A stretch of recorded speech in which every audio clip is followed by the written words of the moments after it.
estamos felizes porque Deus é maravilhoso e porque hoje, agora, vamos começar mais um tema impressionante da Bíblia. Hoje, a verdade sobre o juízo final. Prepare o seu coração, porque esse tema maravilhoso vai abençoar você e a sua família. Eu já tenho a Bíblia aberta aqui, você pode tomar a sua Bíblia também, uma caneta, um papel e anotar os textos. Vamos abrir? 2 aos Coríntios, capítulo 5, versículo 10.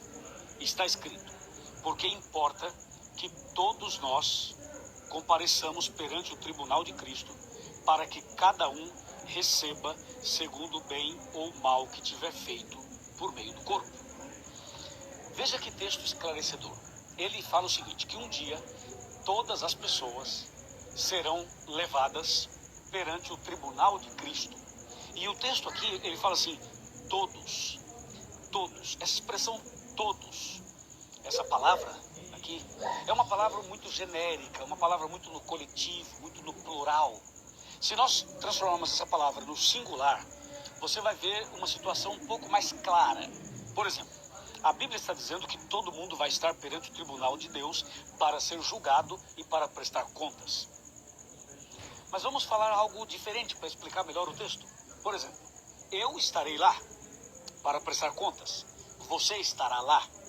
Todos os pastores, todos os sacerdotes, todos os bispos, o Papa, o pai de santo, a mãe de santo, os jogadores de futebol, os artistas de televisão, os cantores, as pessoas famosas, os políticos, as pessoas anônimas. Eu estou falando assim, citando vários nomes e cargos, para você ter uma ideia de que um dia todo mundo vai comparecer perante o tribunal de Deus para receber uma recompensa de acordo com aquilo que fez. E esse dia é o que a Bíblia chama de juízo final. Todos nós vamos prestar contas a Deus de tudo aquilo que a gente fez ou deixou de fazer. Agora, uma pergunta muito importante tem que ser feita para que a verdade sobre o juízo fique clara para você.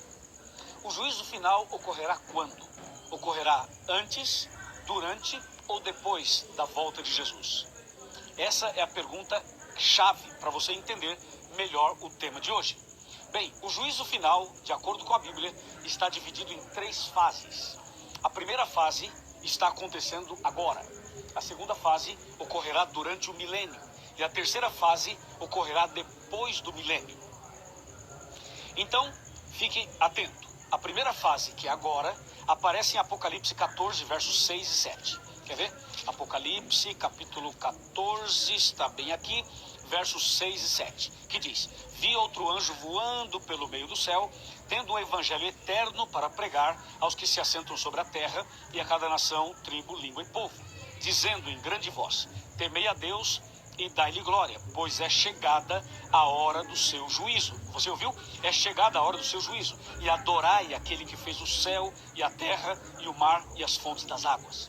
Esse texto fala de um juízo presente, diz, chegou a hora do juízo. É a primeira fase que está acontecendo agora, ok? E a segunda fase, quando que vai ocorrer? Durante o milênio. E onde está escrito? Está escrito em Apocalipse, capítulo 20, versículo 4, que diz: vi também tronos, e nesses sentaram-se aqueles aos quais foi dada a autoridade de julgar. Vi ainda as almas dos decapitados, por causa do testemunho de Jesus, bem como por causa da palavra de Deus, tanto quantos não adoraram a besta, nem tampouco a sua imagem, e não receberam a marca na fronte e na mão, e viveram e reinaram com Cristo durante 1000 anos. Esse juízo do verso 4 será durante os 1000 anos, como diz o próprio verso 4. E a terceira e última fase será depois do milênio, exatamente o que aparece aqui em Mateus capítulo 25, versículo 34 e 41. Mateus capítulo 25, está aqui verso 34. Então o rei dirá aos que estiverem à sua direita: vinde benditos de meu Pai, e entrai na posse do reino que vos está preparado desde a fundação do mundo. Amém. Olha agora o verso 41. Então o rei dirá também aos que estiverem à sua esquerda: apartai-vos de mim, malditos, para o fogo eterno, preparado para o diabo e seus anjos. Aqui você tem a terceira e última fase do juízo. Então lembre-se, são 3 fases. A primeira, que acontece agora, nós chamamos de juízo de investigação. A segunda nós chamamos de juízo de comprovação. E a terceira, juízo de execução. Ficou claro isso para você? Acho que sim. Agora, é importante que você organize essa ideia das 3 fases do juízo. As 3 fases. Vamos relembrar? A primeira fase está acontecendo agora. Porque agora Jesus está no lugar santíssimo do santuário celestial, intercedendo por nós. Então essa primeira fase, como você pode ver, é a fase investigativa. É a fase de investigação. A segunda fase ocorrerá durante os 1000 anos, lá no céu. Durante os 1000 anos haverá a fase de comprovação, para tirar toda e qualquer dúvida. E a terceira fase ocorrerá depois do milênio, aqui na terra, quando Deus vai executar e vai dar a sentença final do juízo. Agora entenda uma coisa importante. Quem é quem no juízo final? Bem, na primeira fase do juízo, Deus é o juiz, ok? Jesus é o advogado de defesa. Satanás é o advogado de acusação. Os anjos são as testemunhas. Olha que interessante, os anjos são as testemunhas. E mais, a lei de Deus é a norma do juízo. E nós, os cristãos, os que conhecem a palavra de Deus, somos os réus. Na segunda fase, já muda um pouquinho. Durante o milênio, o juiz, claro, continua sendo Deus, obviamente, mas, de acordo com 1 Coríntios capítulo 6, versos 2 e 3, os santos, os salvos, atuarão como juízes também, não para decidir o caso de ninguém, mas para comprovar a decisão que Deus já tomou. Então aí está, Deus, claro, é o juiz soberano, mas o povo de Deus, os salvos, lá no céu, ajudarão no juízo, como diz 1 Coríntios 6, versos 2 e 3, certo? E, além disso, é importante saber que, durante o milênio, não haverá advogado de defesa. Não haverá. Mas o advogado de acusação também não poderá atuar, porque estará preso durante o milênio aqui na terra. Os anjos continuam como testemunhas, e a lei continua sendo a norma do juízo, e os réus são os ímpios. Depois do milênio, na terceira fase, muda um pouquinho. O juiz passa a ser Jesus. O juiz passa a ser Jesus. Agora veja. As testemunhas continuam sendo os anjos. E um detalhe, não haverá depois do milênio advogado de defesa. A lei continua sendo a norma do juízo. E os réus são todos. Em outras palavras, você percebeu que nas 3 fases acontece uma mudança do grupo que atua em cada fase do juízo. Mas o mais importante mesmo é você entender que das 3 fases, a mais importante é a primeira. Não é a segunda e nem a terceira, porque a primeira define tudo. A primeira fase, ou seja, agora, define quem vai para o céu e quem não vai. Ok? Por isso, você precisa entender o seguinte. Hoje, durante a vida, enquanto você e eu estamos vivos, esse é o momento crucial, é o momento principal, é o momento em que a gente decide onde vamos passar a eternidade. Por isso que a primeira fase do juízo, a fase de investigação, é a mais importante. E mais importante também, porque agora Deus é o juiz e Jesus é o advogado. Então você tem um advogado, você tem um intercessor, você tem um mediador. Se você pecar, lembre-se que Jesus intercederá por você. Se você cometer algum erro, alguma falha, e você se arrepender e confessar para Deus em nome de Jesus, Ele perdoa você e Ele prepara você para a vida eterna. É isso.